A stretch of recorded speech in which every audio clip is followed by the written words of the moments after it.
হযরত আদম আলাইহিস সালাতু ওয়াস সালামকে আল্লাহ রাব্বুল আলামিন দুনিয়াতে পাঠালেন।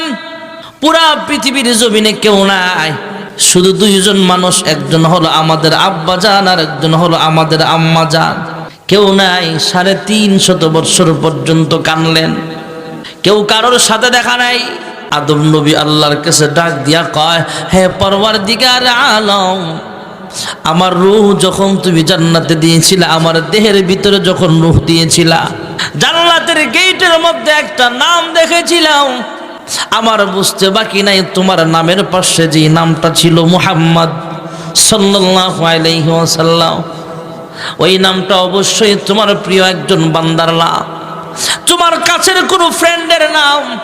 আয় আল্লাহ, ওই নামের বরকতে তুমি আমাদেরকে মাফ করিয়া দাও।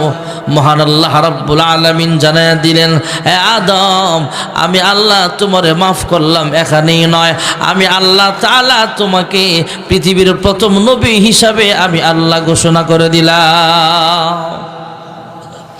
আদম পয়গম্বর অপরিচিতভাবে ঘুরতে ঘুরতে পাহাড়ের এক পাশ থেকে যখন পাহাড়ের উপরে উঠছে, আরেক পাশ থেকে মা হাওয়া আলাইহিস সালাম 350 বছর পর যখন অপরিচিত অজানা ভাবে পাহাড়ে উঠছে, হঠাৎ করে একজন আরেকজনকে দেখে ফেলেছে, একজন আরেকজনকে জড়ায়া ধরেছে। যেই জায়গায় আদম হাওয়া একসাথে হয়েছিল ওই জায়গাটার নাম হলো আরাফার ময়দান, আর যে স্থানে একত্রিত হয়েছিলেন সেটা হলো জাবালে রহমত।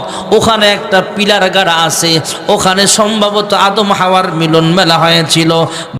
মা হাওয়া আলাইহিস সালাম একজনকে আরেকজন দেখা জড়ায়া ধরলেন আর আল্লাহর কাছে মাফ চাইলেন, আল্লাহ তুমি আমাদেরকে মাফ করে দাও। আল্লাহ তাআলা দুজনকে মাফ করে দিলেন। যেখানে সর্বপ্রথম দুইজন অবস্থান করেছিলেন ওই জায়গাটা হলো আরাফার ময়দান। কিয়ামত পর্যন্ত জিলহজ মাসে যত হাজী সাহেবরা হজ করতে যাবে, আরাফার ময়দানে অবস্থান করা এটাও একটা ফরজ করে দিয়েছেন। জোরে কোন সুবহানাল্লাহ। আল্লাহ তাআলা দাবি আরেকটা জায়গা রেখেছেন, মক্কাতুল মুকাররমা। মক্কাতুল মুকাররমা এমন একটা জায়গা যেখানে মহান আল্লাহ রাব্বুল আলামিন সর্বপ্রথম কোরআনুল কারীম নাজিল করেছেন। আবার আপনার নবী বিশ্ব নবী রাহমাতুল লিল আলামিন নবুয়ত প্রাপ্তির 5 বছর আগে থেকে জাবালে নূর পাহাড়ের উপরে ধ্যানমগ্ন অবস্থায় সময় কাটাইতেন। আল্লাহ রাব্বুল আলামিন সর্বপ্রথম আল্লাহর হাবিবের কাছে মক্কাতুল মুকাররমায় কোরআন অবতীর্ণ করেছেন। আল্লাহর হাবিব রাহমাতুল লিল আলামিনের কাছে জিবরাইল আমিন ওহী নিয়ে আসছেন, তাই কোরআনুল কারীমের ভাষায় জিবরাইলের নাম হয়ে গেছে আল আমিন। জোরে কোন সুবহানাল্লাহ। নাযালা বিহির রূহুল আমিন।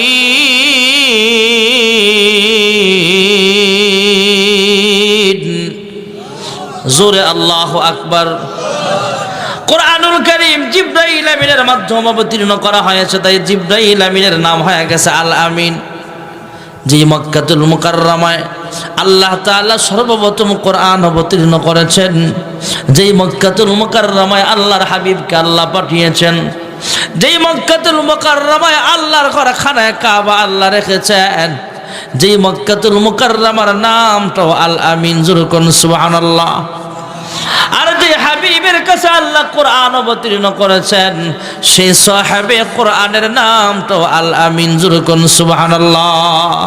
ইয়া মুহাম্মদ জগত জালা, ইয়া মুহাম্মদ জগত জালা, কমলিওয়ালা তোমারি নাম, মদিনা ওয়ালা তোমারি নাম।